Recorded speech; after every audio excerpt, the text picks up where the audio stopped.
Rohnert Park, and I look forward to you doing it in the years and maybe letting us know. That would have been something very fun to attend. But thank you very much for bringing that to the city, and congratulations to you kids for participating. Thank you, Mayor. Yes, good evening and welcome and congratulations. You know, a well-rounded education, definitely includes the liberal arts, and that's really important. And I think it's great that you are taking this up. I've had, business experience with your nonprofit and supported you in the past, and it's nice to see you here in the council chambers, and keep it going.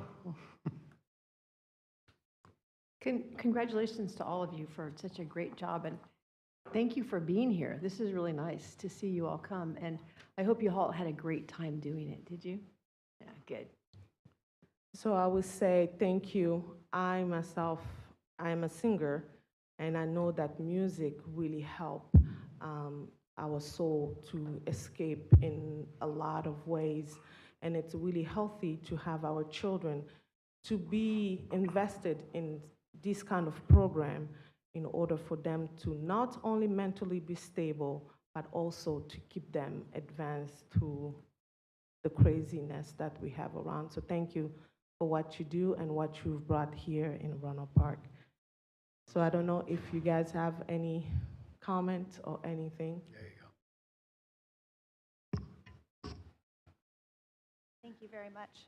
My name is Julie Advocate. I am the treasurer for MS PABA, and I'm honored to accept the award on behalf of our Band Boosters Association. The Battle of the Bands event was held at LJ in February, as you mentioned, and it was such a wonderful experience for both the participants and the community. We're grateful that we were able to bring the community of students and teacher musicians together to perform and inspire each other amidst the middle of the pandemic.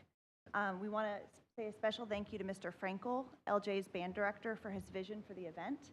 Mr. Meshes, Tech Middle's band director, for the collaboration to jointly hold the event.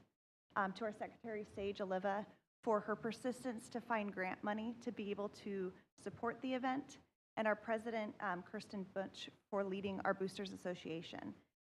To the City of Rohnert Park Foundation for selecting our nonprofit as a recipient of the Small Grants Program, and to the band students and parents and everyone in the community who stepped up to make the event happen and who continue to foster music and arts in our community. So board members, MS PABA and the middle school band teachers, we all thank you, Mayor Elward, and the Rohnert Park City Council for recognizing our continued efforts to promote music and performing arts, and we hope to keep it going. Thank you. Thank you. So, you guys want to join us? Yes, please. Come on up, kids. Let's go. Come on up. Is everyone coming up? Come on. Get everybody up. I'm coming.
We have our next recognition, and this will be,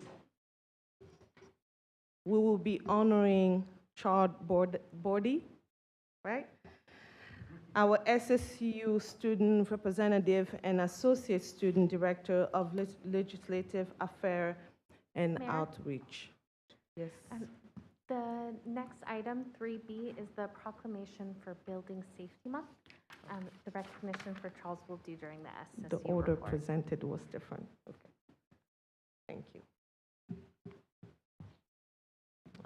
well, we're going to go to the proclamation first, and then we're going to come back to you.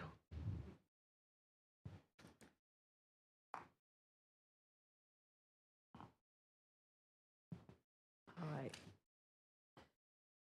So we have the proclamation, the City Council of the City of Rohnert Park celebrating May 2022 as Building Safe Month in the City of Rohnert Park.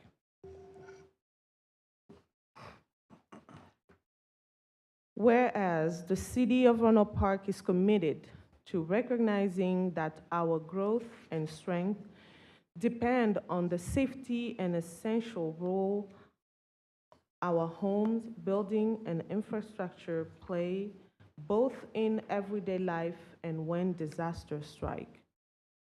And whereas our confidence in the resilience of the buildings is achieved through the devotion of vigilant guardians, building safety and fire prevention officials, architects, engineers, builders, trade people, design professionals, laborer, plumber, and others in the construction industry who work year-round to ensure the safe construction of buildings. And whereas these guardians are dedicated members of the International Code Council, a nonprofit that brings together experts in the built environment to create and implement the high-quality codes to protect us in the building where we live, learn, work, and play. And whereas these codes include safeguards to protect the public from hazards such as hurricanes, snowstorms, tornadoes, wildland fires, floods, and earthquakes. And whereas safety for all, building code in action, the theme of Building Safety Month 2022 encourages us all to raise awareness about planning for safe and sustainable construction, career opportunities in building safety, understanding disaster mitigation, and energy conservation, and creating a safe and abundant water supply to all of our benefit. And now, therefore, be it proclaimed that I, Jackie Elwood, as mayor, on behalf of the City Council, do hereby proclaim May 2022 a Building Safety Month in the City of Rohnert Park, and recognize and thank our own City Building Department for their commitment to protecting our community. Duly and regularly proclaim this 10th day of May 2022.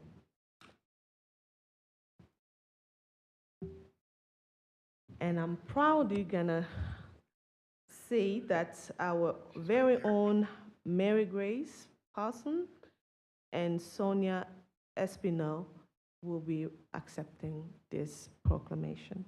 And we got a few more staff here. I'm Mary Grace. I'm the Director of Development Services. I'm standing in for Alaris Dunn, who organized all of this and then promptly ended up called to jury duty. Alaris has done a wonderful job since she started as our chief building official several months ago, and she and her staff, who includes Sonia Spino and Julia Warrenth, our permit techs, Michelle Tassif and Lou Clerk, our code compliance officers, and Steve Dobbs, who's our senior inspector and not here today because he's probably still out at the University District somewhere. We'll all be at Home Depot this Saturday morning to engage the community in Building Safety Month, offer some information and fun trinkets, encourage everyone to come out between 9 and noon to recognize these important contributors to the safety of the built environment in Rohnert Park. And again, thank you very much to the council for taking the time to recognize Building Safety Month. It certainly encourages the staff who spend so much of their time working to ensure that structures are safe for the residents of Rohnert Park. Thank you so much. Should I turn to my colleague? Thank you. You know, these kinds of things, building codes and safety roads and all that sort of thing, are, you just don't think about them all the time. We take for granted that things are being done properly and that these codes are being properly enforced and that you folks are doing your work every day. And it's just, it's a very appreciative that you take care of it in such a manner that we don't even need to think about it. And I thank you very much for all your work. I love getting your reports about things that are going on and kind of feel like we're having a secret window into things that are coming in the city. So thank you very much. Appreciate it. Yeah, I would concur. You know, Rohnert Park is building so aggressively right now, and so it really is a tribute to all of you. I don't know how you keep on top of all the building that you're doing, and I'm glad that we now have a building official, and, you know, welcome to her. So, yeah, congratulations. Every interaction over the 2 decades that I've been here in Rohnert Park has been very positive with the building department, very expeditious, and I know that you've helped many residents and many business owners in town, so we are truly grateful. I just want to say thank you for everything you do every day, all of you, and you continue to do in such a professional and gracious manner to everyone you deal with. So thank you.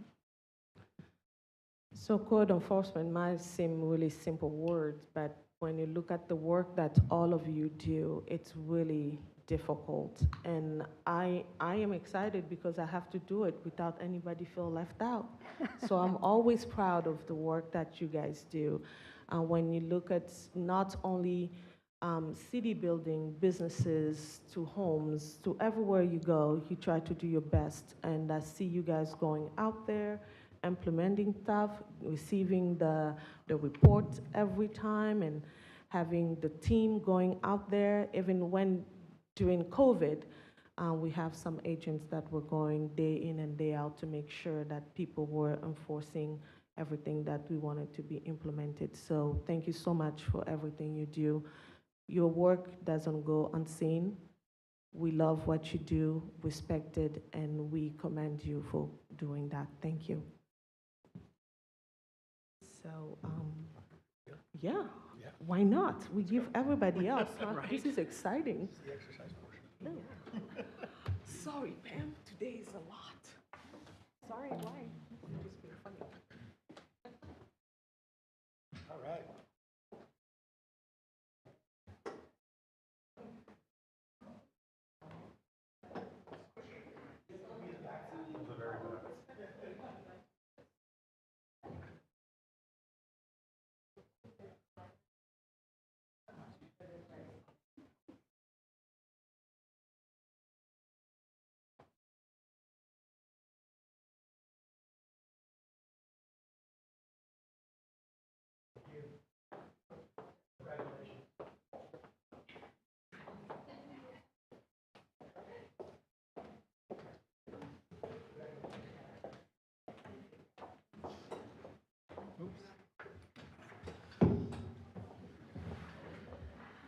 All right.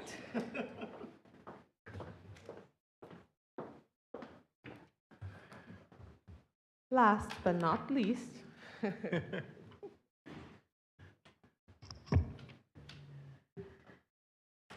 we have a certificate of recognition honoring Charles Bordy, SSU student, representative, and associate student director of Legislative Affairs and Outreach.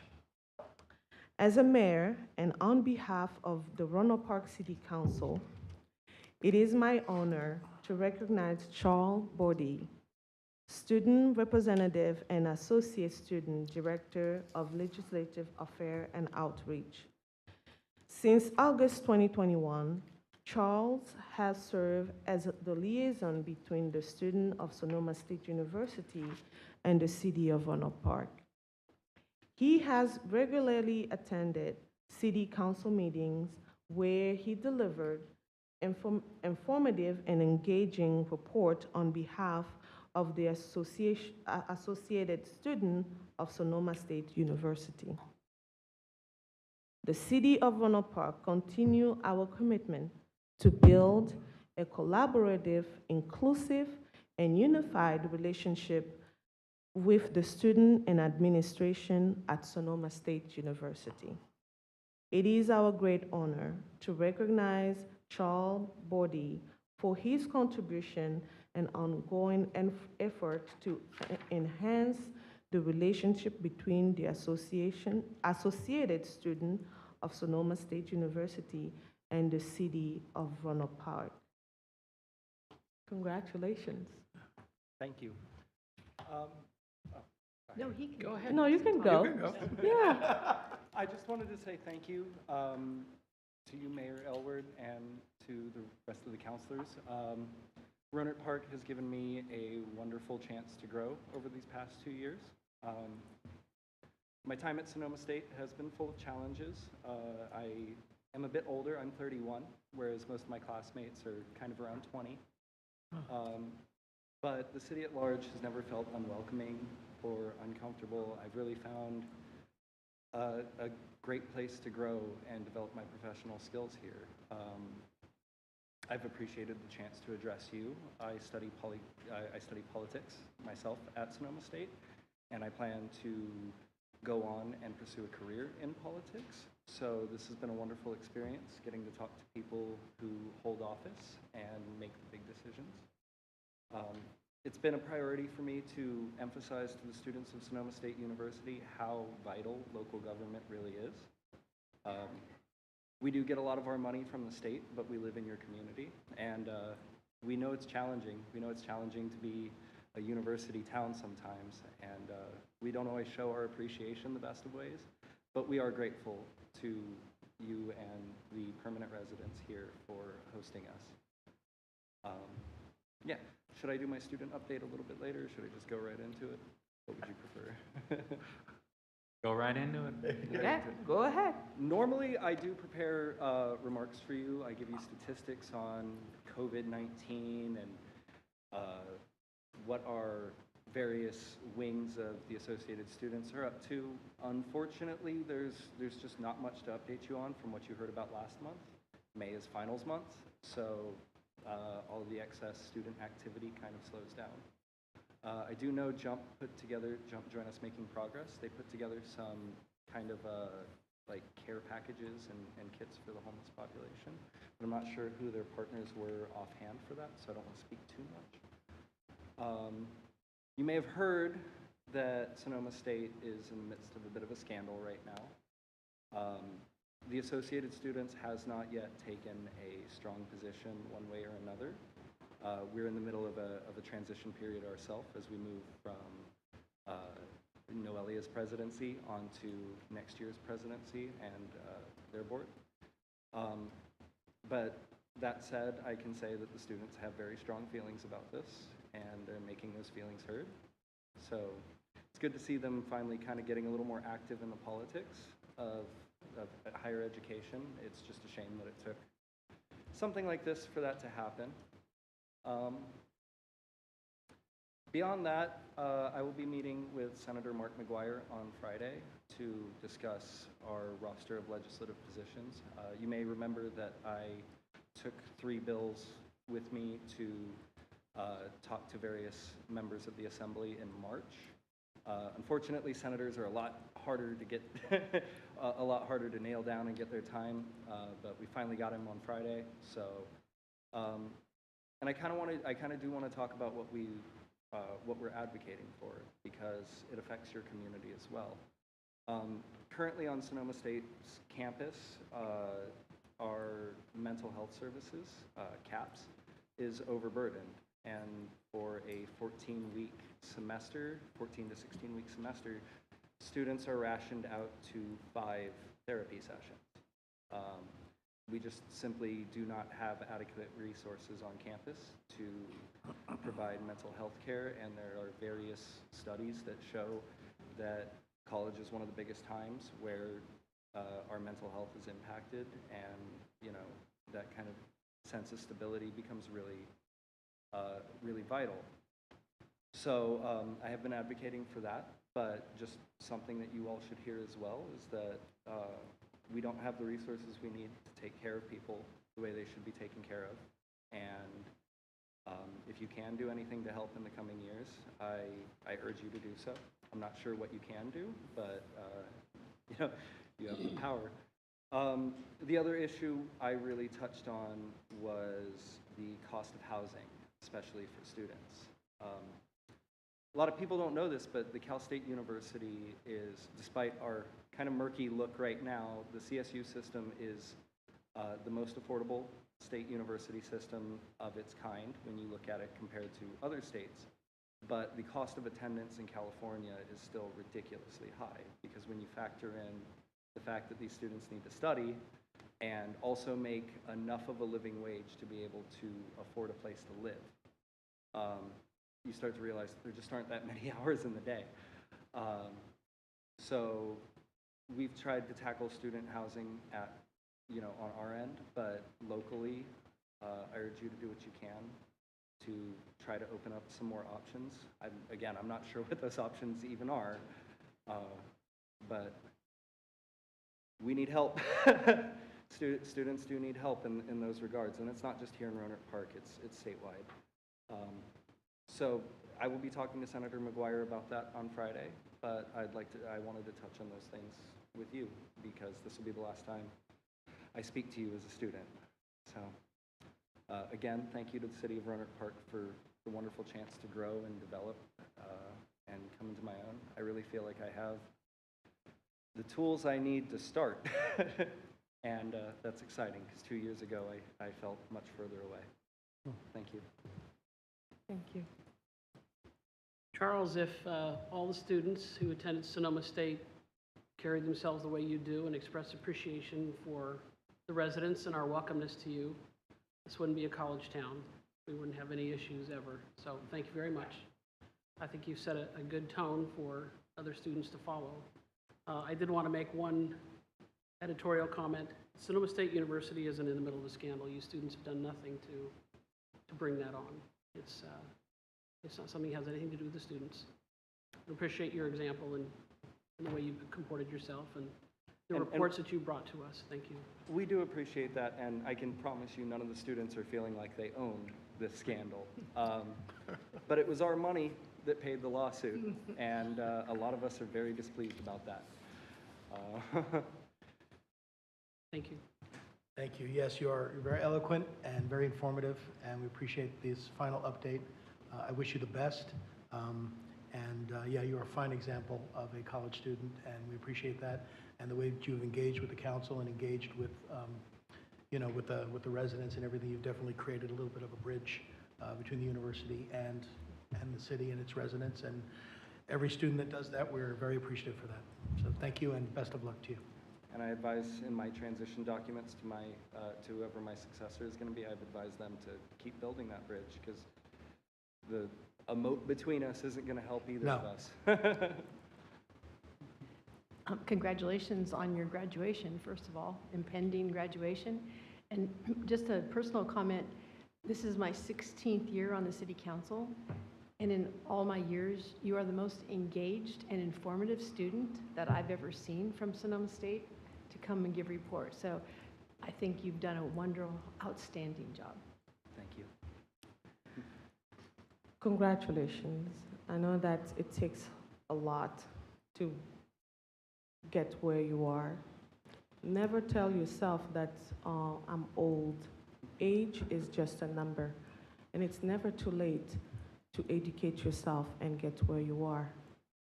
I speak to you as someone that will graduate next week as well. So, so from student to student, I understand, but never say they are young, I'm older, or I'm younger and they are old, because age is just a number. And education, if you want to get your education, you have to go for it and thrive and do your best. And that's what you have demonstrated.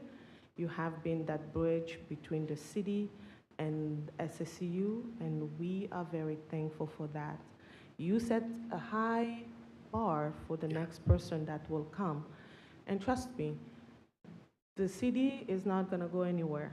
That bridge that you have put there, we're going to continue to keep it strong and continue our relationship with SSCU, because we are together and we need to continue to be together again. Congratulations, and I wish you the best.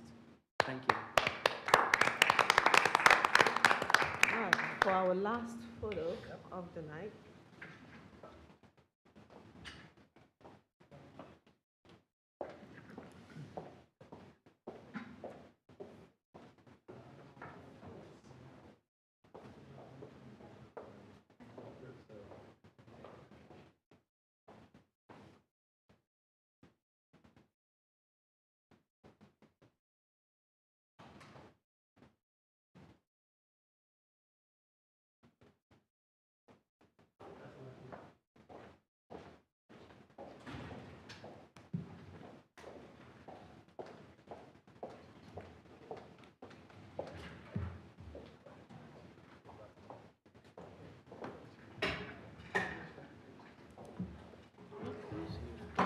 All right, we're gonna move to our item 5, department head briefing.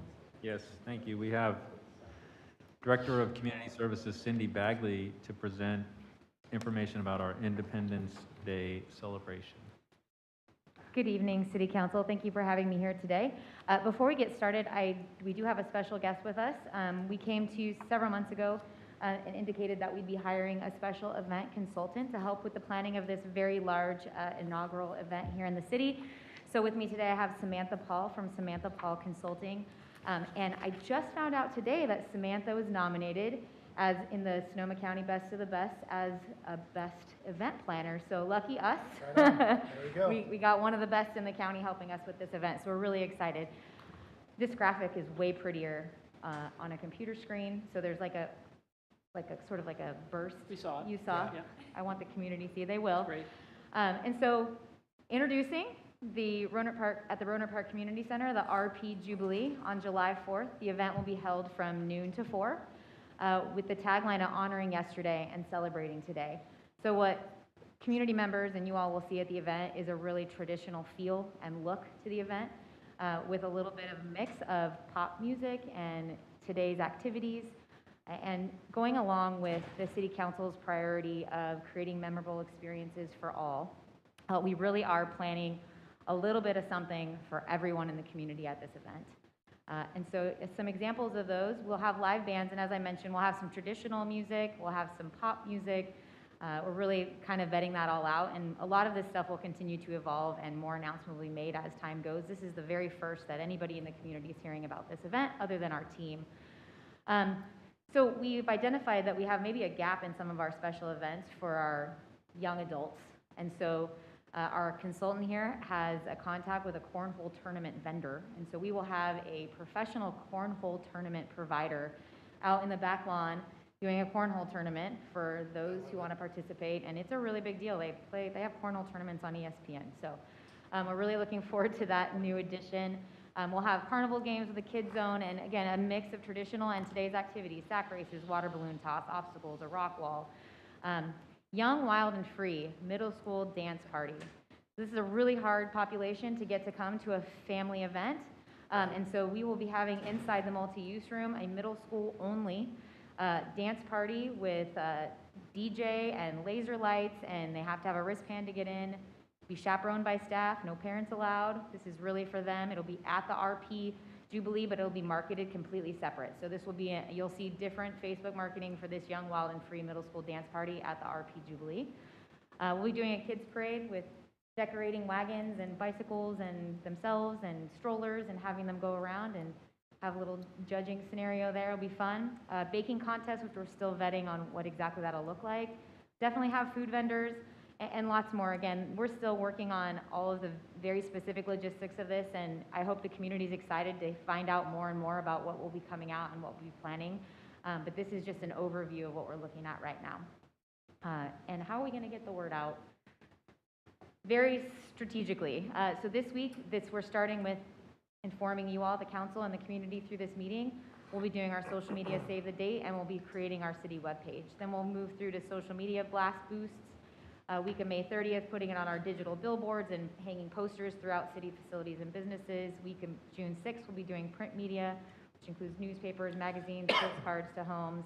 Another social media boost. The week of June 13th, we'll be doing radio ads that'll run through the event date, email blasts, and then rounding out the end of the month of June with more social media boosts. And all those will look a little bit different.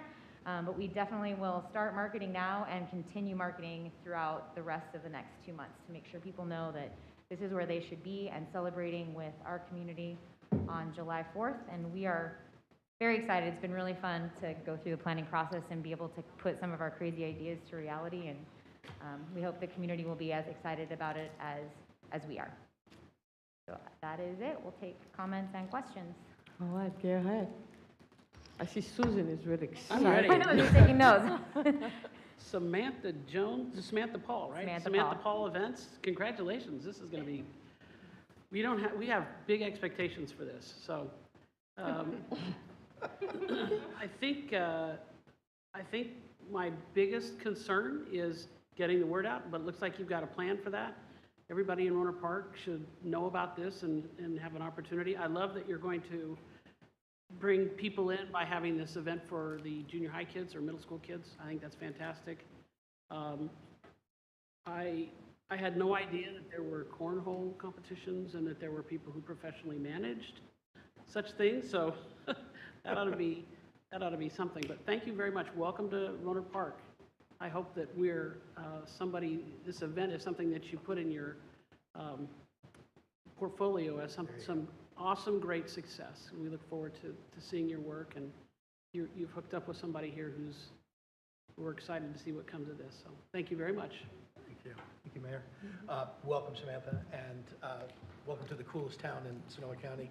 And this is going to be a really cool event, the RP Jubilee. I love it. It just flows right off the tongue, and I love the way that you've, diversified it, included something for everybody. Egg toss, stuff like that, balloon. I mean, come on, this is going to be some old-fashioned fun. It's going to be great. Dance for the kids, great way to bring them in. And yes, that demographic is challenged to hang out with mom and dad, especially on 4th of July. So that's a good way, to get them down there. So we look forward to everything from the music to the food. And sign me up. We'll be there.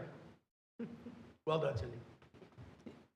It sounds wonderful. I mean, you thought of everything, and I love the time of it, noon to 4. I think that's really going to work really well, and not try to do it at night or something like that. So I think you got a great lineup there, and I think it's really, really fun. So thank you. I'm excited for having teenagers at home. That's second part of the middle age and youngsters. That is fun, and I'm looking forward to it. You always bring in another thing to be excited about. And welcome, Samantha, to our town. I'm sure you're gonna be stuck with us for a long time. So we are really thrilled, and I'm looking forward to it. Count me on being there the whole day. All right, thank you.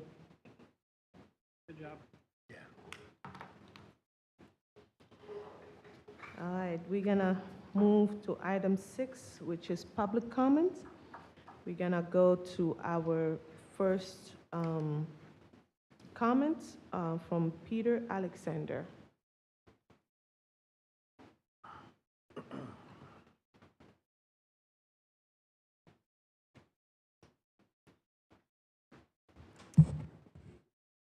Good afternoon. I do appreciate the fact that you all seem to be the friendliest and the most smiling city council in this county consistently.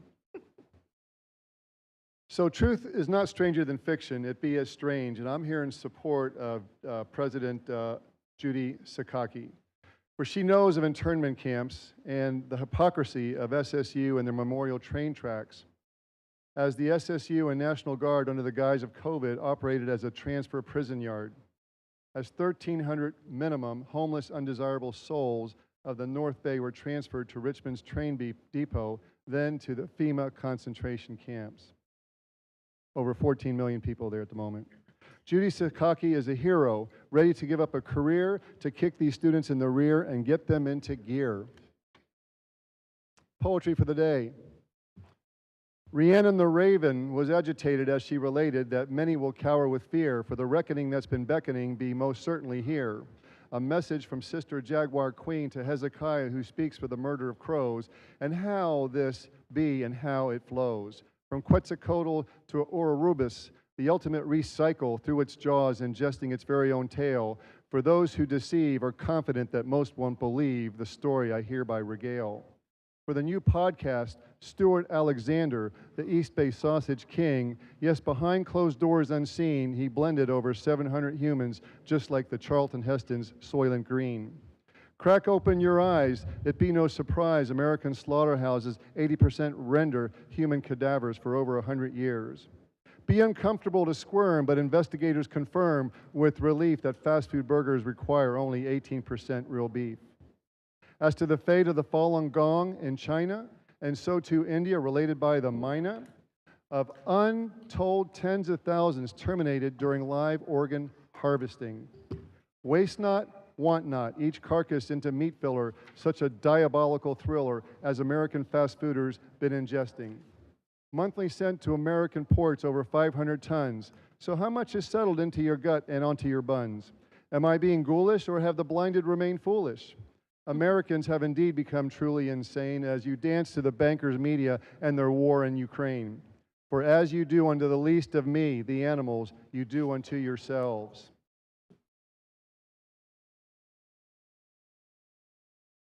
I will finish by saying that once again, that I am Peter and I am here speaking truth to power, free of all fear. The power we have is in the power in our hearts to change everything by releasing the light that overcomes all illusions within our sight. The most beautiful place on the planet to grow gardens. It is time for us and the migrants you're going to see to lay down the spear, lay down the sword, and begin the gardens with Almighty's love that's supporting us from beyond and above. I say it, you hear it, so be it. Amen, amen, aho. Thank you. We have our next comment from Karen Hungford.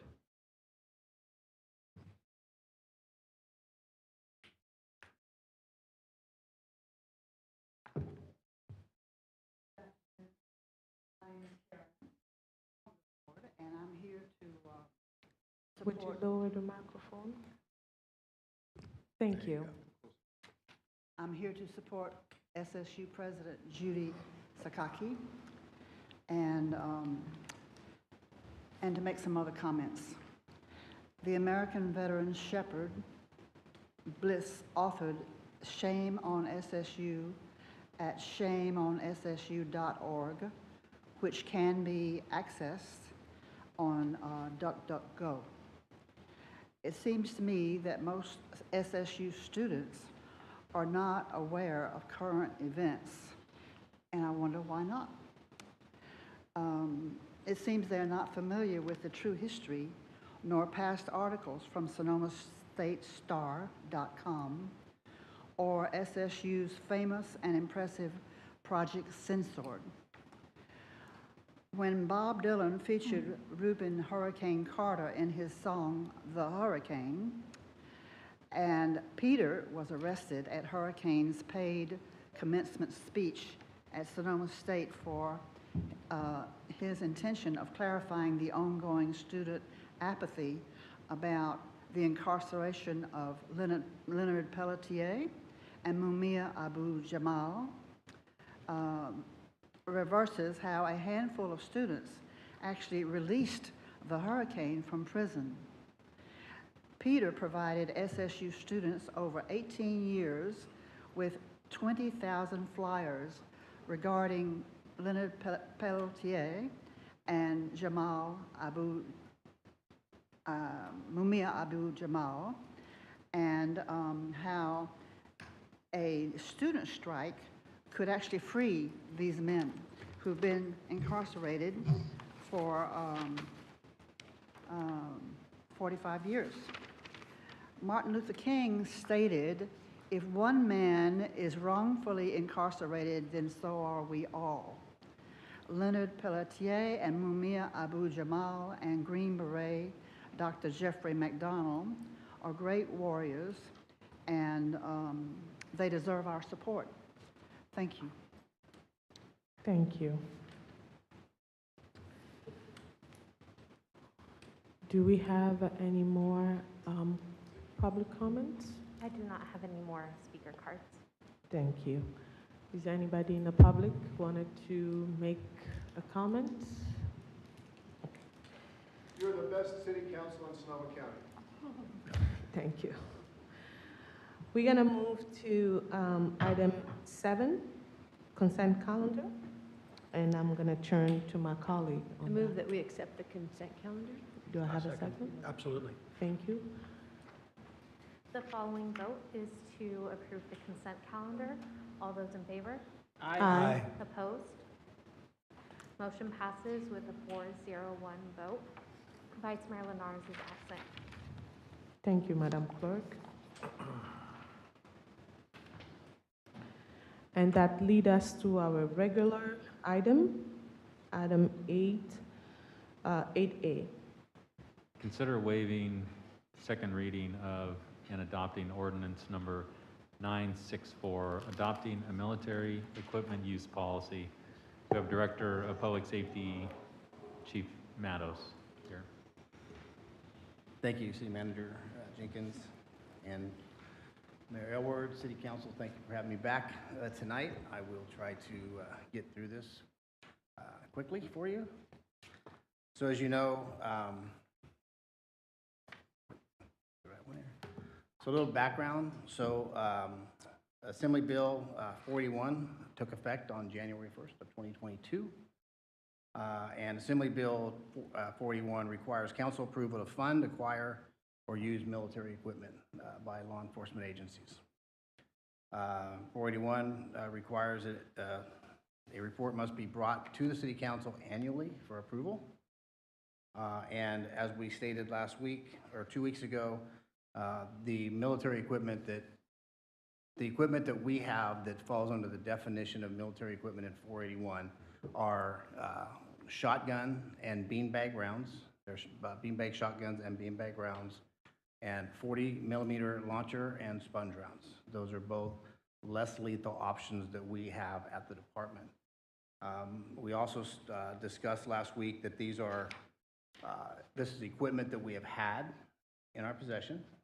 It's not something that we've gone out recently and purchased, nor is it something that we're asking to purchase. We are just notifying the council for 481 that this is a military equipment that we possess. So we published our policy on our website on March 31st of 22. It was a forward-facing document for the public. And we brought the original, the ordinance to City Council on 4/26 and asked for to waive the first reading and introduce the ordinance. And at this point, our recommendation is to adopt ordinance 964 in accordance with the requirements under Assembly Bill 481. That is my report. All right. So we're gonna go to our public comments. Thank you, Chief. We have Jim Duffy.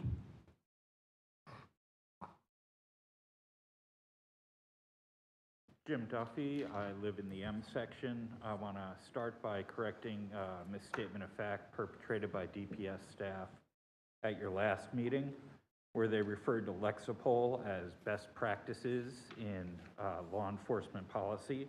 There's dozens of articles out there that will tell you differently. In my opinion, the best one for you to look at is volume 96, issue 5 of the Texas Law Review, where there's an article called Lexipol, the Privatization of Police Policymaking by Ingrid Igley and Joanna Schwartz. In it, they discuss how Lexipol fails to safeguard people's fundamental civil rights and constitutional rights, and they highlight the inadequacies of Lexipol policies and the legal risks to municipalities, to you, associated with blindly using their policies.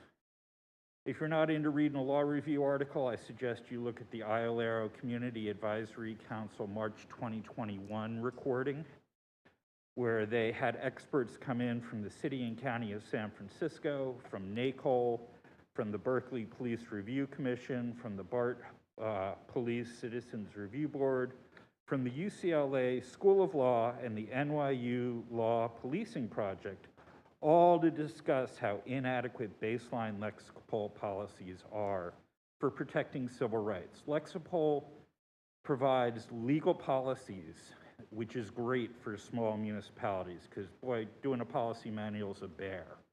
But it's the start, it's not the end. So you should be looking at this and improving upon it to protect the citizens. It's imperative that you change the use language as it's written in the current policies. We have two sections that read, situations for use of the less lethal weapon systems may include but are not limited to. This kind of language has the effect of authorizing any and all uses, since the listed uses are only examples. The policy should have lists of explicitly permitted and prohibited uses for each type of military equipment. Both Petaluma and Santa Rosa have instructed their police departments to come back with such kind of language. They both got the same lexical piece of crap policy that you got in their first hearing. And they said, no, we're not accepting this. Come back, you know, we're protecting our citizens. Come back. You should also not accept the wording in section 706.5 that says that military equipment used by other jurisdictions that are providing mutual aid to this jurisdiction shall comply with their military equipment policies for use. The people need to be protected by you in this city. You need to authorize it. Thank you for hearing. Thank you so much, Mr. Duffy. I'd like to move that we waive the second reading and adopt ordinance number 964, adopting a military equipment use policy. Aren't we gonna? I'll second that motion. I'd like to ask some questions, but we Yes. can go through the We can voting. discussion. Absolutely, do that after we make a motion. Okay, that's fine. Are you ready for I questions? I would like to make comments before we move in and give Okay. the public at least a chance to hear what we have to say before moving it. You can make any comments after a motion is made. But I would like to make, that we make comments before moving to that direction. Well, Just the to- motion's on the Okay, floor, it's already been Seconded, so we have to rule on the motion, but before you vote on the motion, What? sorry, before you vote on the motion, council can have comments and questions. Thank you. Okay, Madam Clerk, lead us the way. No, you don't have to vote. No, you don't have to vote Yeah. What? yet. I'm kind of lost there. No, so you can make, the council members can make their comments now, Right. and then after everybody has made their comments and deliberated, then you can take the vote. Right. You can't, the motion has to stand in terms of as it's been made. Right. And then after everybody's comment, the council members' comments, then the council can vote on the motion. All right, got it. All right, can proceed. Thank you. Thank you, Chief. Appreciate your presentation. Where are we with relation to what other cities are doing in the language in our amendment here? So this is a issue that's been discussed amongst the Sonoma County Law Enforcement Chiefs Association Okay. with all the chiefs, the sheriff, and all the leaders of law enforcement agencies within our county. We are trying to stay consistent in our ordinance and policy. And most of the ordinances that you'll see are the same ordinance and policy. I do understand that I have talked to the city police chief in Petaluma. There were some questions about the policy. They were answered. They will be coming back. But in talking to him about it, the idea they're not changing the policy. They just came back with questions and answers on it. But we are trying to keep it standard within the county, and a lot of the chiefs and agencies are using the same ordinance and policy. So it's your feeling that across the board, cities in the county are coming forward with the same ordinance as we are? We are trying to Yes, we remain, have to look at tonight. remaining consistent. Yes. Okay, that was my first question. My second question is, just reading what you presented to us, it seems to me, and I will say, as a matter of full disclosure here, that I called you and asked you, what we did, we took out the shotguns, the shells from our police cars and replaced them with these less lethal forms for public safety use. Can you talk about that a little bit? Yeah, so prior to going to the less lethal beanbag rounds, each car was equipped with a 12-gauge shotgun, a law enforcement shotgun, and 12-gauge ammunition. That included buckshot and slugs. We have removed all of that ammunition from our personnel. We no longer have that ammunition, and our shotguns are now only used for the beanbag rounds for less lethal. Across the board in every vehicle in the city? Every vehicle. The department no longer has 12-gauge ammunition in its walls. When is the last time the city of Rohnert Park, to your recollection or from what you've heard from others, called in another city for help with a public safety matter? I know we call fire. Yes. Come in on a pretty regular basis, but what about police? We have used mutual aid from other agencies, Sonoma County Sheriff's, Santa Rosa, or Petaluma, to assist us when we've had major incidents, to assist us in handling calls, to assist us on perimeters, to assist us with just additional personnel. To my knowledge, and since I've been here, we have not called in another agency for equipment. It's been personnel at this point. And what kind of a event would need to take place that would bring in equipment that might be something of concern to members of our community? So if we were to call an agency in from the outside requesting assistance, it would be because that situation has reached a point where we no longer have the ability or equipment to handle the situation with our equipment or personnel. For instance, a dangerous barricaded suspect. There may be a time where we would need to call in a SWAT team if it was a hostage situation.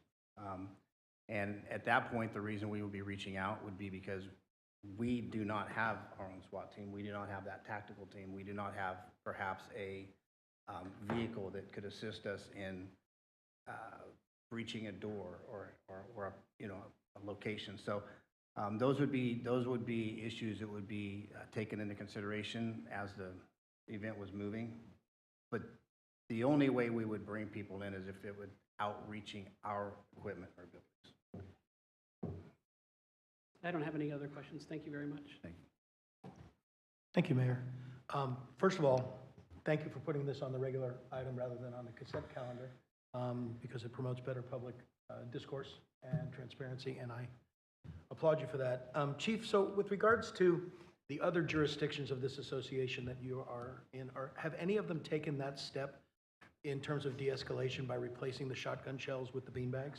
Or is that unique to this jurisdiction? No, I cannot say that they've removed shotguns, the capability of the shotgun. Some agencies have gone to a secondary shotgun that is for less lethal, and those are they paint them orange so they can't be mistaken. Right. I can tell you that the majority of agencies in our county have gone to a less lethal mode of force, but not as complete as we have. I can't speak on whether they've removed the shotgun shells. What Okay. I can tell you is they've added the less lethal portion. Right. So these shotguns that are in the squad cars, there's no possibility that a live round can be fired out of them. They only have the beanbag, correct? In our vehicles, absolutely. Correct. Yes. So, yeah, I mean, the notion of de-escalation is very attractive to me, and that everybody would go home safe. I mean, that really is, what it's all about. And what other de-escalation, I mean, the SAFE team comes to mind, right off the bat, because that's a big one. But what other things have you done as a police chief here, or public safety chief, excuse me, in terms of de-escalation? Is this another tool in the toolbox that you have? Absolutely. So, there's been a huge philosophical change in law enforcement recently, and it's caused us all to look at how we're doing the job. And de-escalation is it's a new phrase that's being out there, but it's something we have taken very seriously. First of all, if you go into policy 300, which is our use of force policy, you'll see the prior policy was the use of force policy. The new policy is de-escalation and use of force. We've actually added the language into our policy so it stands out. We've also now brought in training to teach de-escalation, to teach officers that the old way of not giving ground is no longer acceptable, that we can retreat, we can back up, think before you act. So a lot of new training. And with the adding the less lethal to the cars has given officers that additional option so that they don't have to transition from a taser or a baton to deadly force. We now have more options in there to work with. Right, so the residents can have peace of mind knowing that if that shotgun is pulled, there's no way that a bullet is coming out of that shotgun.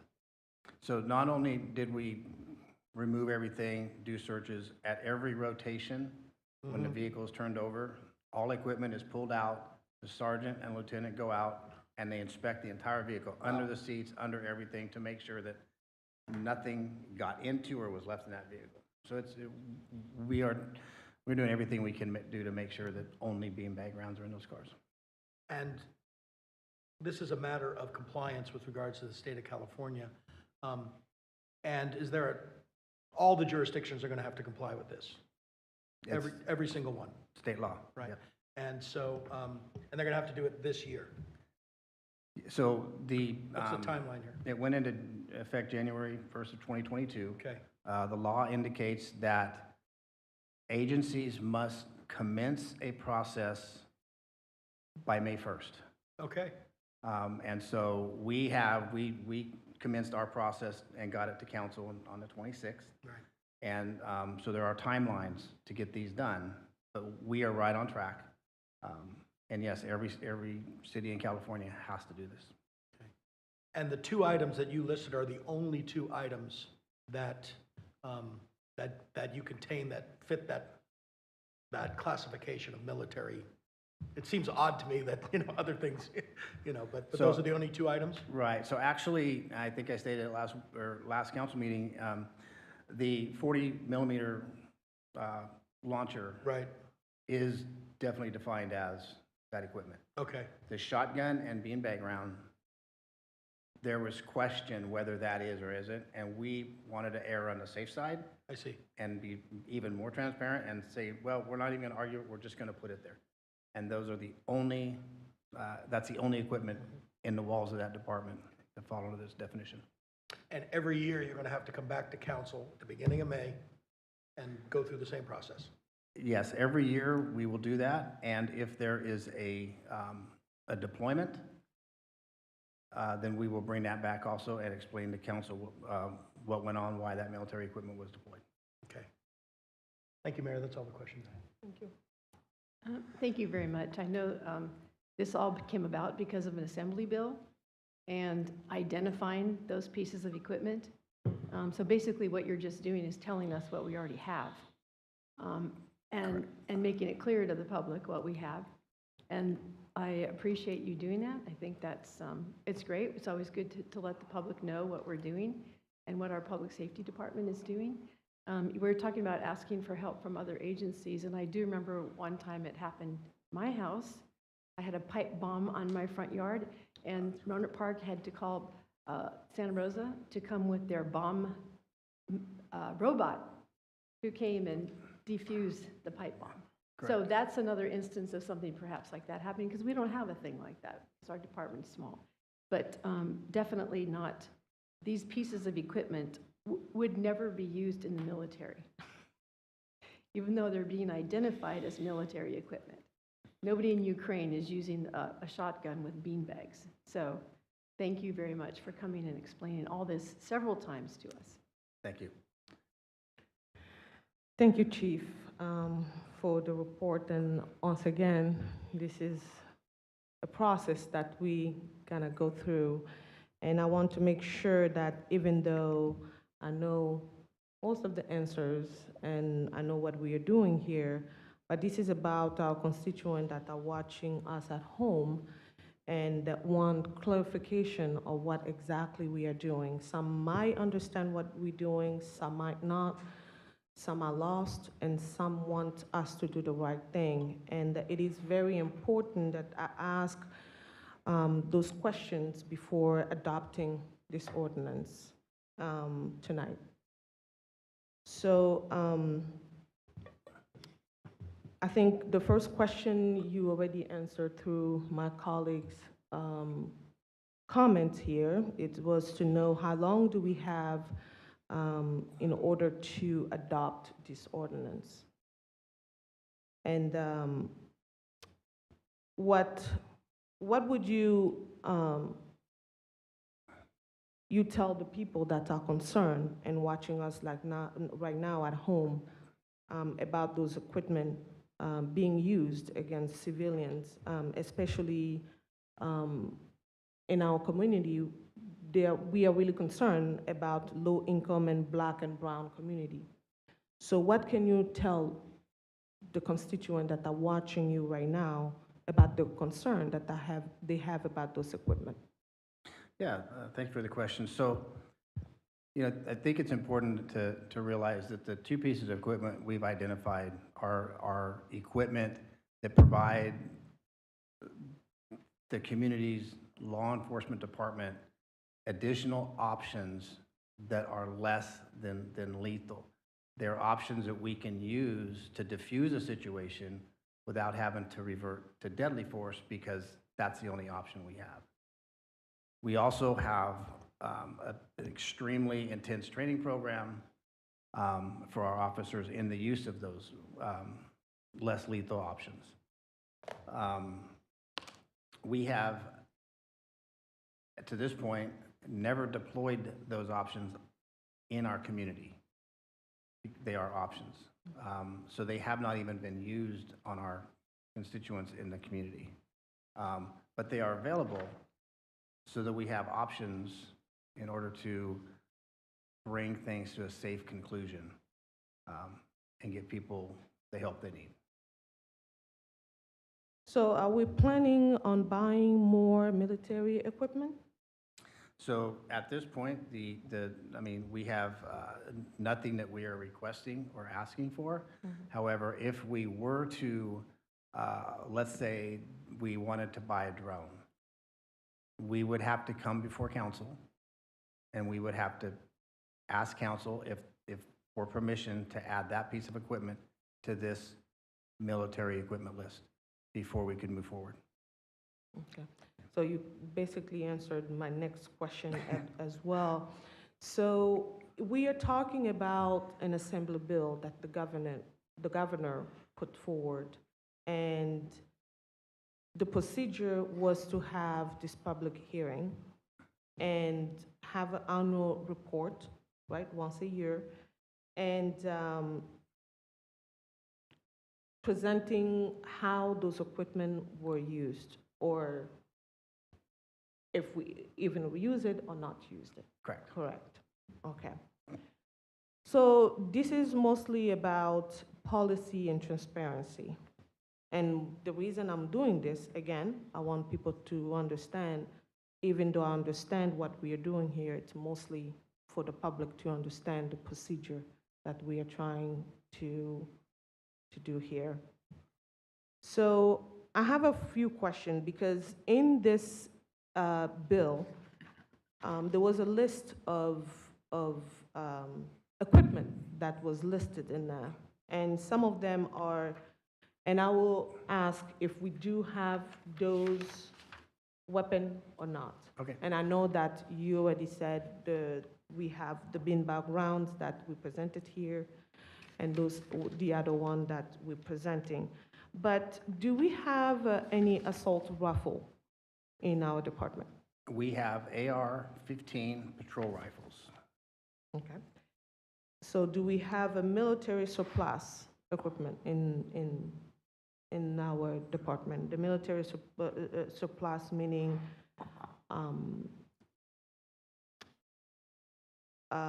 for example, do we have a baton round projectile that would be used with an FN uh, 303? 1303? Yes, launcher. Do we have any of those? We do not. We have the 40 millimeter launcher, which is a single shot launcher. The one you're referring to is a rapid or multi-use or multi-launch function, which we do not possess. Okay, so we do have the beanbag launcher. It's the In our- 40 millimeter. the 40 yes. millimeter. The single shot, yes. Okay. And for the launcher that for less lethal, do we have a baton round used by the BPD? For example, do we have, if we have, for example, a protest, do we have a tear gas?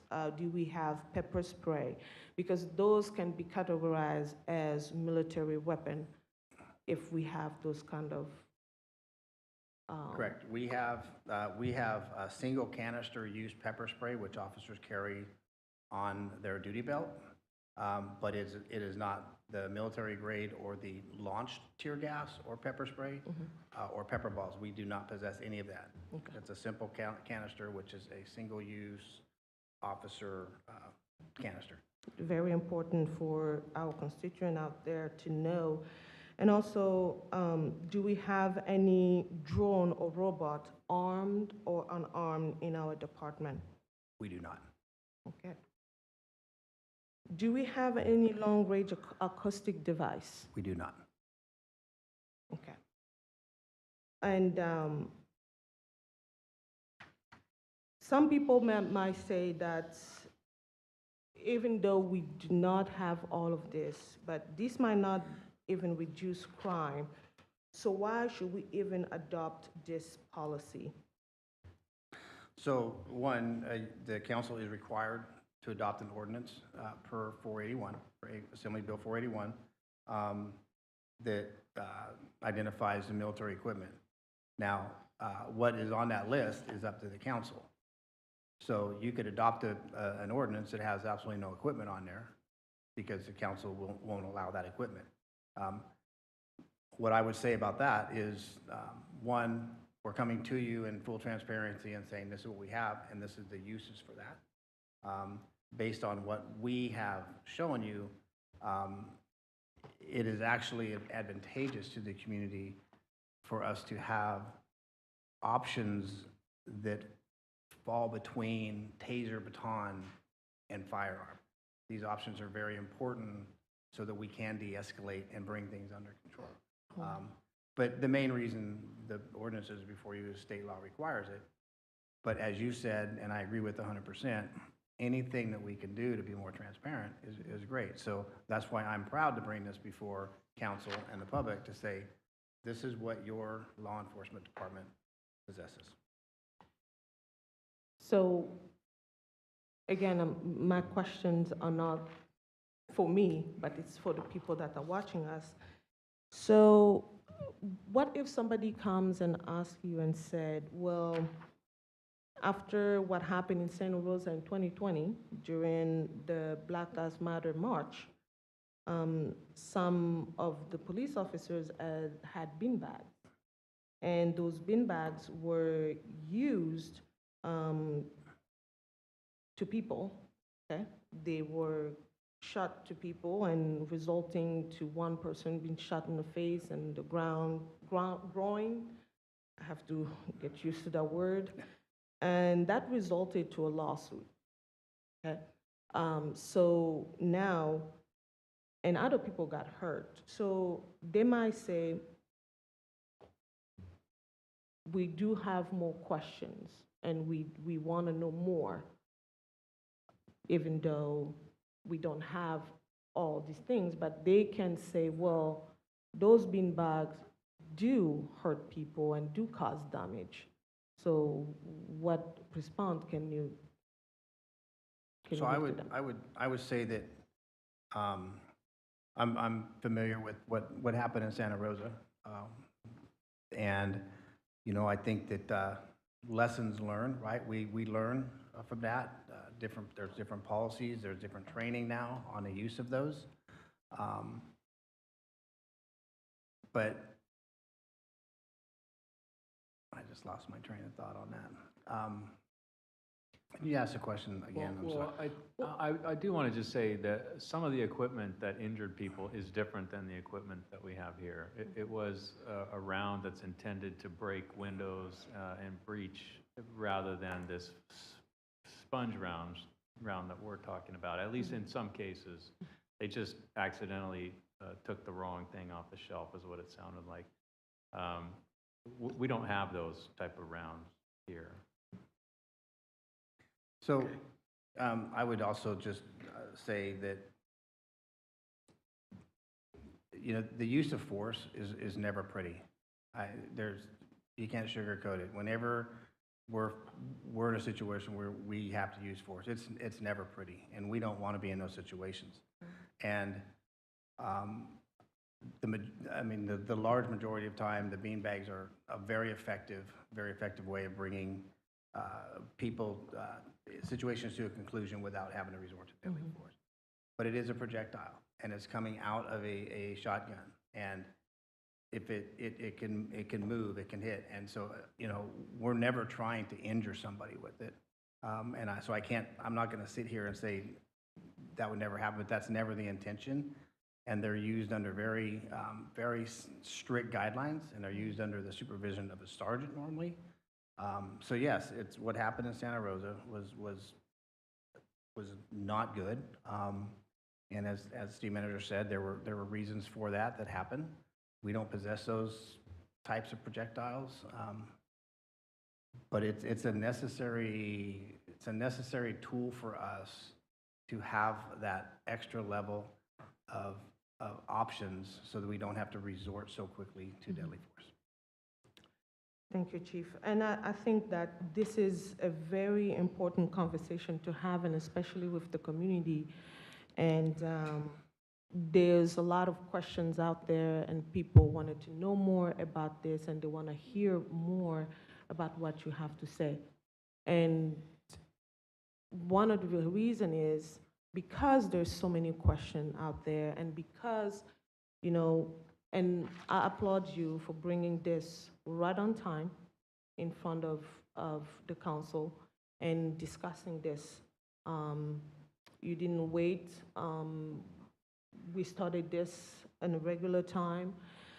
And because I see that there's a need in the community to really understand this, and because of we want our public safety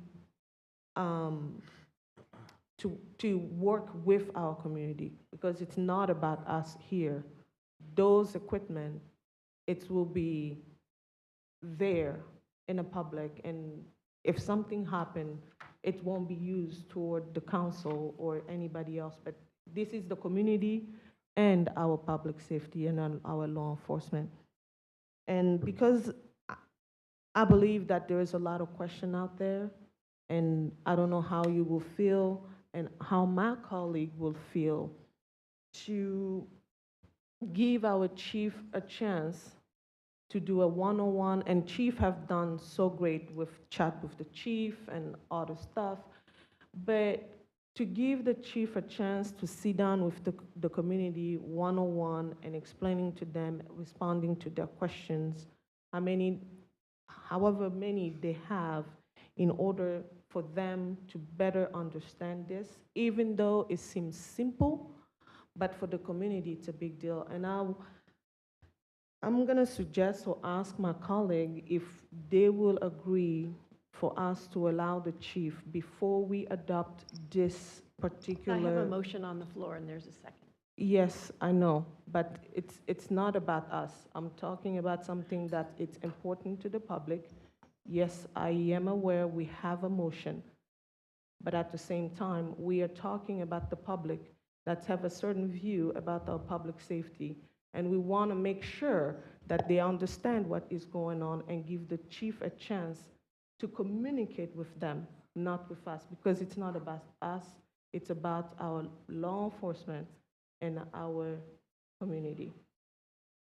To give the chief a chance to have a sort of discussion with the public, like just we did, I don't know how we're gonna call it, one-day town hall or whatever with the public, and let them to ask the chief question and to go through that specific transition. And when we come back, then we can move forward with this particular ordinance.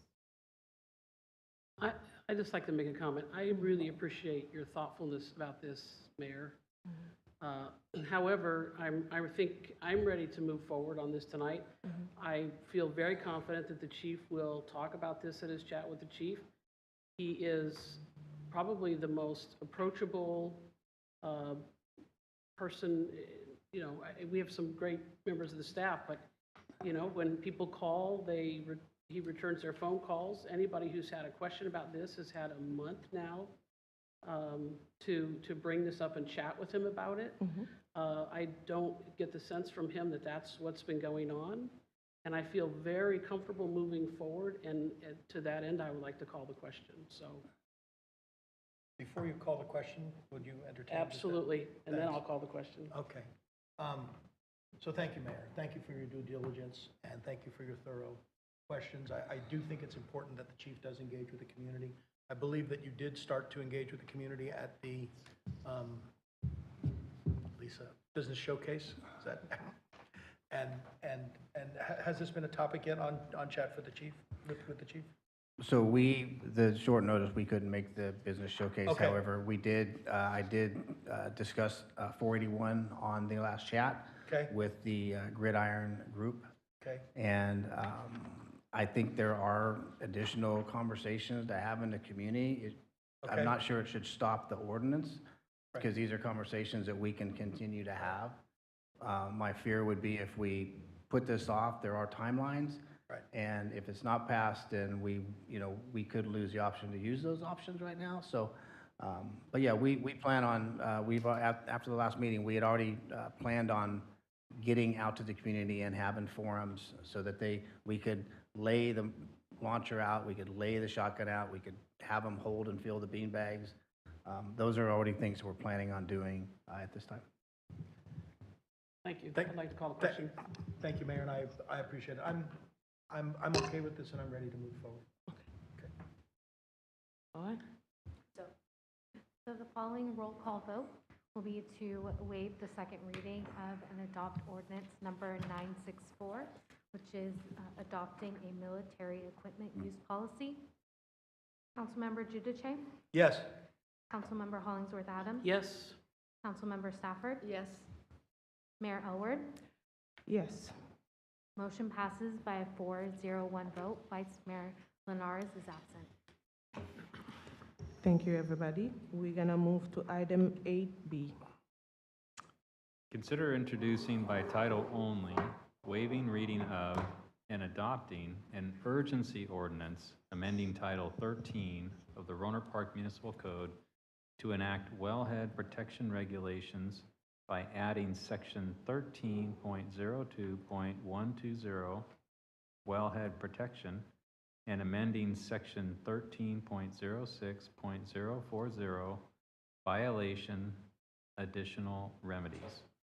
Director of Development Services, Mary Grace Pawson, is here to present this item to the council tonight. Thank you, Mr. City Manager and Mayor Elward, members of the council. As most of you know, we operate a water system in a conjunctive use policy that really gives us a robust opportunity to support regional drought response. Right now, we're operating in our groundwater recovery mode. We're buying most of our water from Sonoma Water. Our wells are generally off, and recycled water is available for irrigation. As most of you know, we're entering into a third year of a drought, and while this has not occurred yet, we truly expect that the State Water Board will require Sonoma Water to reduce deliveries by at least 20%, beginning sometime in June and probably running through October or November. So we're going to switch operations. We are going to reactivate our well field. Most of our water in the summertime, most of our potable water will be produced by our well field. We will purchase Sonoma Water at a reduced rate. That frankly allows Sonoma Water customers who have less robust systems to do less water conservation. It's a regional strategy, and we'll continue to use recycled water. As we work to reactivate our well field, we are looking to bring some increased protections around the wellhead protection zone, and this ordinance is intended to support safe operation of our city wells. It protects a 600-foot zone around wellheads by limiting the types of activity that can occur there. 600 feet is the state and federal drinking water standard for wellhead protection zones for wells in unfractured rock. And we are in unfractured rock, so we didn't make this up. We're bringing our system into compliance with state and federal law. And what the ordinance does is allow us to clear encampments and other nuisances in this limited protection zone without offering necessarily shelter to residents, because this is not a citywide camping ban. It is a wellhead protection ordinance. It also increases the enforcement tools available to our staff by elevating violations from infractions, which typically we can issue a fine. That's not always very effective, to misdemeanors, which does allow violators to be arrested if we cannot encourage compliance any other way. So again, very limited scope ordinance intended to protect our water supply. This is an illustration of general locations of the wellhead protection zones. We're protecting about 2/3 of the property protected is actually private. It's backyards. About 1/3 of the property protected, or a half a square mile, is public property. A lot of it is on the golf course, but it also incorporates streets and our creek corridors. Prohibit activities within the wellhead protection zone, camping at all on any public property, urination or defecation except in a toilet, depositing, burying, or otherwise disposing of trash, litter, or debris, and surface storage of hazardous waste and material. Again, pretty limited and really intended to remove activities that could compromise water quality. Next steps, if this ordinance is approved tonight, is staff would post the wellhead protection zones, providing notice of this new regulation. We would notify any violators and coordinate compliance. We'll take enforcement action as necessary, hoping that it won't be necessary. We're trying to do those first 3 activities within the next 2 weeks so that our public works staff can begin to perform well maintenance and testing activities that would allow them to return our well field to full production capacity by early June. So with that relatively short report, we are asking the council's consideration of this ordinance. And again, it is an urgency ordinance. It would be effective immediately, and it is part of our effort to bring our well field back online this summer. Thank you, Mary Grace. We're going to turn to our public comment. We have Steve Keith. Thank you, Madam Mayor, council members, city staff. I had concerns about the language in the section you just mentioned, specifically C3. You just had a slide up there where it talks about the following, the following prohibited within 600 feet. I feel that the broadness, the vagueness of this language requires an exemption. That's common. You see that in ordinances and statutes where there's an exemption, where like why can cops on bikes ride on a sidewalk when you're in a city that doesn't allow that? Well, there's an exemption. In this case, depositing, bury, or otherwise disposing any trash, litter, debris, refuse, or waste matter. There's no exemption language that would exempt, say, the trash and a trash can and a recycling can that's on creek paths, at least I believe throughout the city, because that language would prohibit you from putting trash in a trash can without having exemption language there. Also, surface use or disposing or the storage of any hazardous waste. People within 600 feet of those wellheads, you said it yourself, it encompasses a lot of private property. So my question is the language here, how would that affect a homeowner with cleaning supplies, landscaping supplies, vehicle maintenance supplies, all of which can be considered or labeled as hazardous materials. That's being stored within that area of 600 feet without exemption language saying except for, you know, the authorized city trash receptacles or that. It just feels like this needs to be tightened up. I totally understand why it's important and there's an urgency here, but I don't want the council to kind of scoot something through and then all of a sudden you have about 50% of your constituency in violation of a misdemeanor, which would be unfortunate. So that's just one thing I hope you can clarify. Thank you. And I think, Mary Grace, if you have an answer, you can clarify to the gentleman. Yeah, I mean, certainly our staff has enforcement discretion when they enforce any ordinance, and they would be looking for the intent of the ordinance, which is protection of the wellhead zone, not an intent to harass property owners storing material in relatively benign and well-understood ways. I think we could certainly, and I have to look at Madam City Attorney, the language under bullet 2, which is in a system permitted by the city, could perhaps be brought forward. But again, I think the strongest is that we would use our enforcement discretion when looking at violations of this ordinance. Well, and I'm also, I'm assuming that what the public commenter is referring to primarily is that city's expectation that they will be placing trash receptacles within 600 feet of wellheads, and Which we would we would not do. right. So the intent when this ordinance was drafted is that within 600 feet of a wellhead, none of these actions should be allowed. So there shouldn't be exceptions.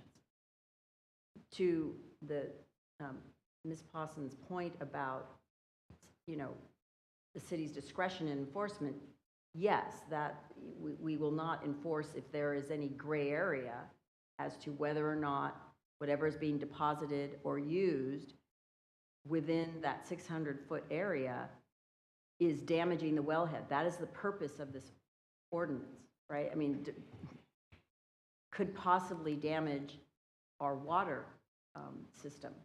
So I don't believe that the language is vague. I think that we do not want any of those activities to occur within that wellhead, within that wellhead area. So I have a question based on what you just said. So how do the homeowners living close to those wellheads will be impacted? Because I think that was the concern there. Are there homeowners within 600 feet or in the area? Yeah, no, are homeowners depositing, burying, or otherwise disposing of trash, litter, debris, refuse, or waste on the ground within 600 feet of the wellhead? No. Right. No. Are they depositing it in approved containers? Yes. But I think the point is there is no activity because there are no homeowners who live within 600 feet. Michelle, there are homeowners that live within 600 feet of the All over wellhead. town. So how are we going to address those constituents living in those 600 square foot based Yeah, on this? again, activity occurring within approved containers is not what our code enforcement staff would be looking at. They would be looking at material that was truly a hazard to water quality because of its relationship to the, you know, basically sitting on the ground.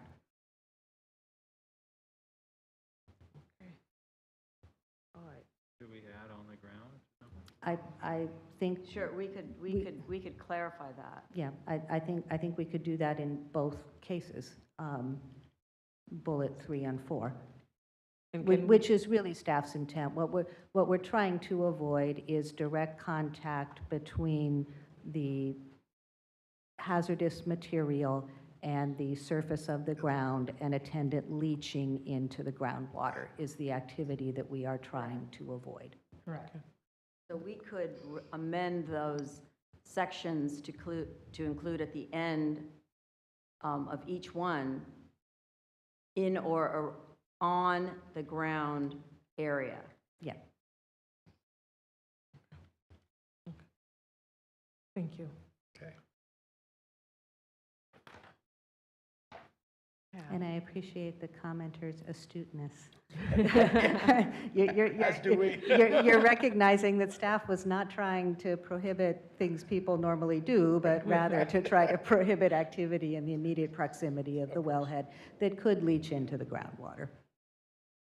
Thank you, Mary Grace. And I'm going to turn to my colleague. Thank you. Great report. I wish there were more wellheads that needed to be protected in certain parts of the city so that we could clear areas, but I see you stuck with the existing wellheads, so very good. Thank you. Yeah, I don't have any questions. Thank you for the report, and I love your overall plan in terms of water use throughout the year, the way that you're feathering things, you know, dependence on Sonoma County and use of our wells, and it's really important that the well water stays pure. Very important for our residents, so thank you. Yes, thank you for a great report, and I appreciate that you're all, counties all working together, and we're adjusting our usage to help other people who don't have the great quality water that we have in our wells here, so thank you for that. Yeah, thank you. The report was great, and I love that we were able to talk about the concern right away, and I'm glad that you jump ahead and really got into the solution for that. So for no further ado, I'm going to turn to Madam Attorney. No. Is that possible? You're always with- talking to somebody. Yes, so thank you for that prompt. So whoever wants to make the motion would just include in the motion Yeah. as Yeah. amended by the city attorney.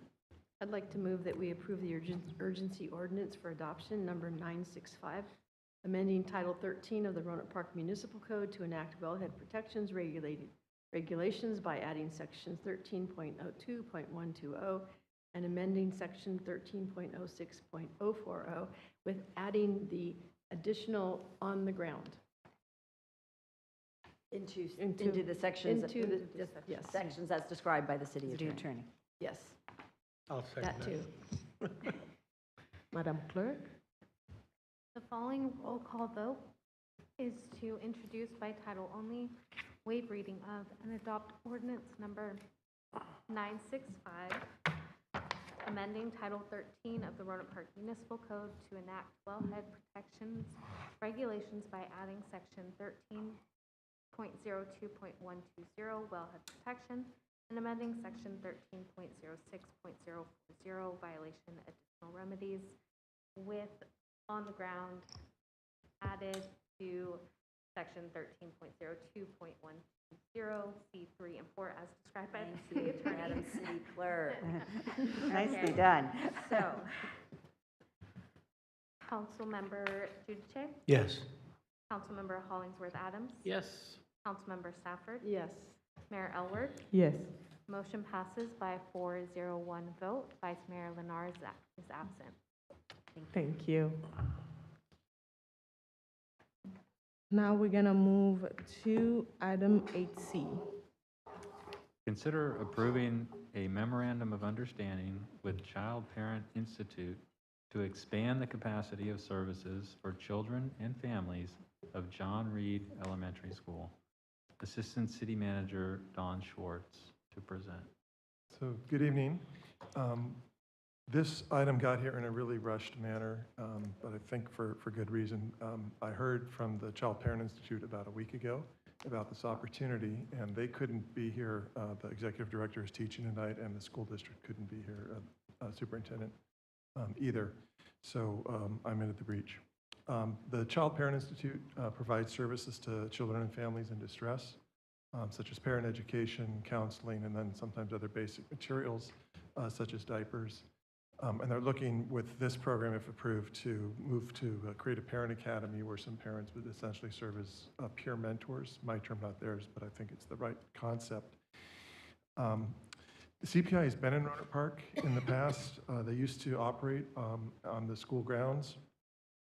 When that stopped several years ago, we were able to arrange for them to operate out of our senior center and have a lease with them for $1 a year, where they and Petaluma People Services split time to operate there, and they're no longer doing that. I believe that stopped with COVID. And the school district didn't make the space available. That's why they came to the city. This topic came up last month at the Education Committee. And I mentioned that CPI used to be on the school's campus, and then the superintendent contacted Robin Bowen from CPI and figured out there's this grant opportunity in Window which closes this week. So they decided to pursue the grant, which would be worth $330,000 a year for 3 years, so nearly $1 million, to create a family resource center at John Reed School. This would focus on students and families there. It's a high poverty area, and it's one of the highest rates, area with one of the highest rates of child abuse in the county, the second highest. The MOU really serves two purposes. One, it's a demonstration of community or city support for the service, and the CPI and the school district seem to think it will help increase their competitiveness for the grant. The second thing is it puts us in a role where we might be able to help play some role in expanding services there. And you know, I'm not sure what that might look like, but a couple of possibilities. One is this came about because we played a connector role of connecting CPI to the school district. That's also how they ended up coming or expanding some of the services here several years ago. We had some meetings and just connected the SCO with the school district who didn't know about what was available. Particularly when we're doing things like the Homelessness Roundtable, we have networks and relationships with other organizations that sometimes we're able to introduce to each other. So I think we might be able to play a convening, facilitating role in that, and then potentially conversations about uses of city facilities at times. So the urgency is to get the MOU approved so they can include it in the grant application, which I understand is due this week. And the requirement for city staff time would be one meeting a month of about an hour's duration or so. Apparently homelessness might be one of the topics that they start talking about, so most likely we would have Emily Quake from the Homeless Services team be there because she's well connected to the nonprofits in the homeless world. So for an hour a month or so, the chances of getting $1 million grant over 3 years seems like a pretty good investment of city time. So that's why we're recommending approval. That's it.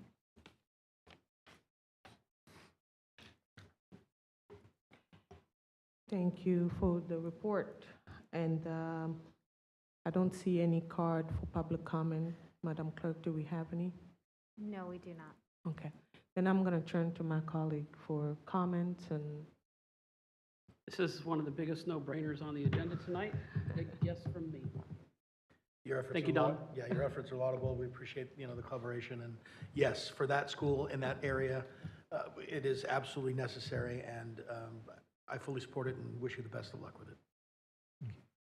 I think this is a great idea. CPI has been around a long time. They've done a great job. My only question is, was us being part of that necessary for the grant application? They seem to, I talked to the superintendent as well as to Robin Bowen, the executive director from CPI. They both thought this was a good idea to do it and would increase the competitiveness of the application. So Because my first initial thing was, well, this school district and CPI seem to be working with this, so we must be involved for some reason. Yeah, and I had the same question, but when they said it's going to increase their competitiveness for the grant, it was okay. I don't think they'd be asking if it wasn't. So. Great, thank you. Yeah. thank you so much for bringing this item. For children, I think we shouldn't be thinking twice about helping children, and especially when we have the school district reaching out to us to help them on this big opportunity to help them. And it's a no-brainer for me as well, so it's a big fat yes, and in support of this item. And do we need to take a roll call vote for this one? I'd like to move that we approve this memorandum of understanding with CPI. And I will second that. The following vote is to approve the memorandum of understanding with Child Parent Institute. All those in favor? Aye. Aye. Opposed? Motion passes Thanks, by Tom. a 4-0-1 vote. Vice Mayor Well Linares done. is absent. Thank you. And thank you, Don, again for the item. All right, we're gonna move to item 9, which is our liaison and other committee report. We're gonna start with Water Advisory Committee. Mayor, Mary Grace went to the meeting and is available to give a report if you want. Thank you, Mary Grace, for doing this. Thank you, and thank you for allowing me a little time here this evening. The Water Advisory Committee did not take any action on May 2nd, but we received a very informative report on the Regional Resiliency Study. And that is basically a thought experiment that the agency engaged in with its prime contractors on the lines of, if there weren't any jurisdictional boundaries, could we operate our water systems together to make us more resilient to wildfire, to drought, to earthquake, to other emergencies? And that study quickly accelerated to look at drought. And you saw earlier that we use a conjunctive use strategy. We accelerate our use of water in the winter from Sonoma Water so that we don't need as much as the summer. In the summer, that came out in the resiliency study as a very good strategy, particularly effective for Rohnert Park that has wells, and North Marin and Marin Municipal Water District, who can preserve storage in their own watersheds if they increase their water use from Sonoma Water in the wintertime. The constraint on this particular strategy is Sonoma Water's water rights. They have an agreement with their contractors to sell 101,000 acre-feet of water if everybody shows up on the same day and asks for their full allocation. They have rights to 75,000 acre-feet of water. So whether we take it in the winter or whether we take it in the summer or however clever we are about our conjunctive use strategies, we do bump up against that water rights cap. And staff has seen in some modeling that we can actually break it. We can all put together really clever conjunctive use strategies and cause a situation where some agencies are using so much winter water, there's not water available for other agencies. So as we move forward in this resiliency study, it's going to be very important for the policymakers to look to both the hydrologic situations that we're facing, which are increasingly challenging, and frankly, the legal cap on diversions from the Russian River. There are some wonderful strategies coming out of the resiliency study that will be most effective if we work on them together and perhaps even begin to talk about increasing water right diversions from the Russian River so we can make better use of winter water and have less need for that water in the summertime. So it was an informative meeting with an important topic that I anticipate will continue to be discussed a lot by agencies in both Sonoma and Marin County. And it's a concept that has a lot of promise as long as we go into it with our eyes open and understand that winter water is not free. There remain caps on the overall diversion, and that working together with an awareness of those caps can be a good long-term strategy. Thank you. And next we have report on Sonoma Clean Power. I attended half of the meeting because I had a doctor's appointment that conflicted with the half time of the meeting. So we receive our internal operation and monthly financial report, and the board also provided directions to the staff to what they needed at the time for to move forward with their operation. And we also anonymously supported 2 Senate bills. One was 852 with Bill Dot, and the other one is SB 852 from Bill Dot, and the other one is SB 1020 by Laird Arkins. We also, and that was we had a discussion, the bills and not, what not to support, and those was the two bills that the board unanimously felt comfortable to support. We also authorized the CEO to execute the First Amendment to agreement with the Center of Sustainable Energy to offer additional incentive for public EV charging infrastructure. And that was what we did the first half before we went to break, and I left for my appointment. And now we have the rest report to give to you guys in the next meeting. And then next we have Sonoma County Transportation Authority. Thank you, Mayor. We met via Zoom yesterday. We continue to authorize meetings via Zoom in compliance with AB 361, but that will most likely come to an end starting July 1st unless something changes at the Capitol. However, I do want to mention that it seemed the sentiment of the board was to continue meeting remotely if they can. So we'll see how that plays out, and I don't know how that's going to work out for other regional boards as they move forward as well. So we'll see how that all works out. For regular SCTA items, we approved transportation funds for our clean air program of projects. 6 projects totaling $602,000 were approved, none of them in our jurisdiction. We approved sending 3 projects to MTC, totaling $825,000 for approval from our Transportation Development Act. Also none in our jurisdiction. We approved the scoring matrix for the next cycle of One Bay Area grant. The Ad hoc Climate Committee for Funding reported out that it will begin our presentations to local jurisdictions, starting with Santa Rosa in July. At one point, the committee will want to do a presentation here before the council in Rohnert Park, and we're also looking for other groups locally and organizations to present too. We reviewed and edited a draft equity statement for SCTA, RCPA, and staff will return with a final draft. And in full disclosure, I took a look at our section on social, racial, and environmental justice and threw a couple of sentences out there, a couple of good nuggets, and I think that'll be incorporated into their equity statement. We approved all 4 budgets, so SCTA is the master budget, or the entity, to include RCPA, the Measure M budget, and also the Transportation Fund for Clean Air.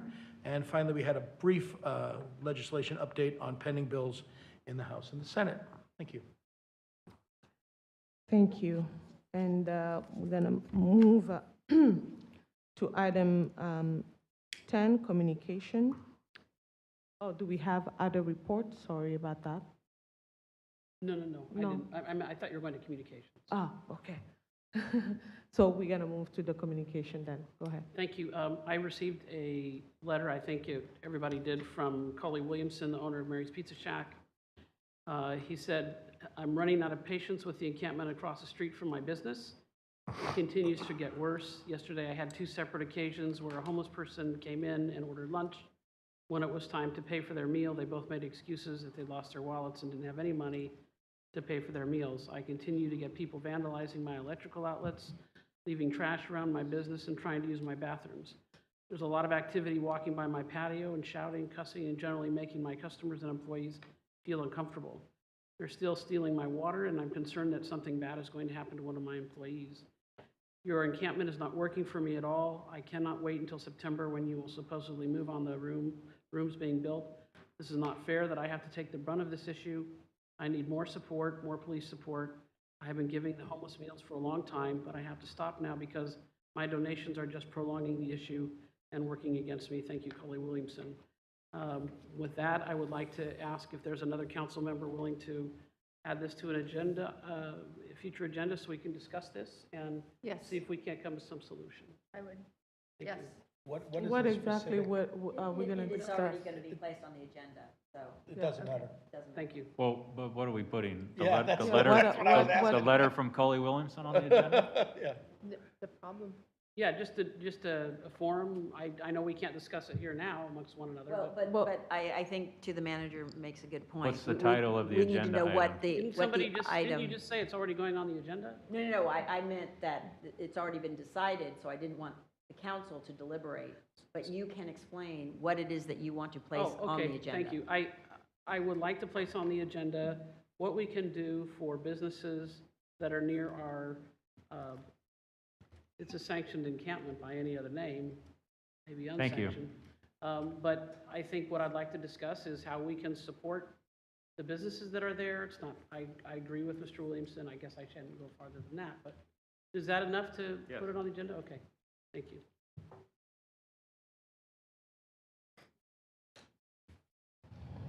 Thank you. Do we have any more communication? I have one other. I Of received course. several emails about people on, that are bordering in Valley Village, the mobile home park there, who'd like to have a sound wall. And so I would like to talk about the possibility of when we'll come back and have more information from the city manager about time and scope and how we'd, I think, again, and that's probably something you're already sort of having, but Are you asking about you want an item on the time and scope for a sound wall at Valley Village? no, not for a sound wall, so that we can tell the members of the public who are sending us these letters, this is what you're sending us is important, we will be discussing it, and this is sort of the timeline when we'll be discussing it. I think, Can I respond at all? I think that Or would can be you not talk about it great to at all? talk Okay. when we discuss the downtown item. Right, and I'm just wondering when, do you have that on the agenda in a certain, coming up in the next couple of weeks? or- No, we still need to discuss with the city manager. Yeah, no, I don't want a sound wall on the agenda, but I see. what I want to be able to say is, thank you for your letter. This is our timeline for discussing these things, and right now, it's just a big amorphous, we bought the downtown, and what is our timeline? I Is like that- to say we just bought it. Right. Give us a minute, a breather. Right. Give us a minute. Well, I think the question can just be answered. We can't really deliberate, I don't want the Yeah. council deliberating on that issue, so. Yeah. Can is I the- ask if is- it's, Is there an answer as to when it's going to be placed on the agenda for discussion? No. Not yet, no. All right, thank you. Thank you. That's a good one. Everybody's excited out there and Right. anticipating, yeah.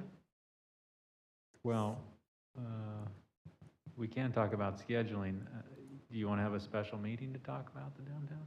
Well, I don't want to put any pressure on the already overwhelmed city manager. for But you this. would be willing to, if, Absolutely. is that, As would I. That's two. It's good information for you to have. Hey, yeah, okay? yeah. We can have this wasn't planned, but we already have 3 people to agree to a special meeting discussing the downtown, so that will be starting point. Okay, thank you. Thank you. Exciting. All right, thank you. So do we have a request by Councilmember Stafford to add CRV California Redemption Value Kiosk for recycling to a future agenda?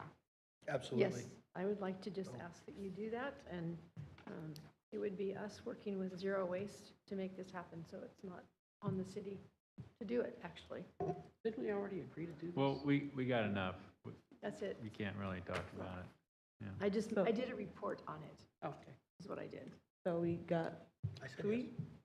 4? There you go. Yeah. All right. We have a public comment for Mr. Gary.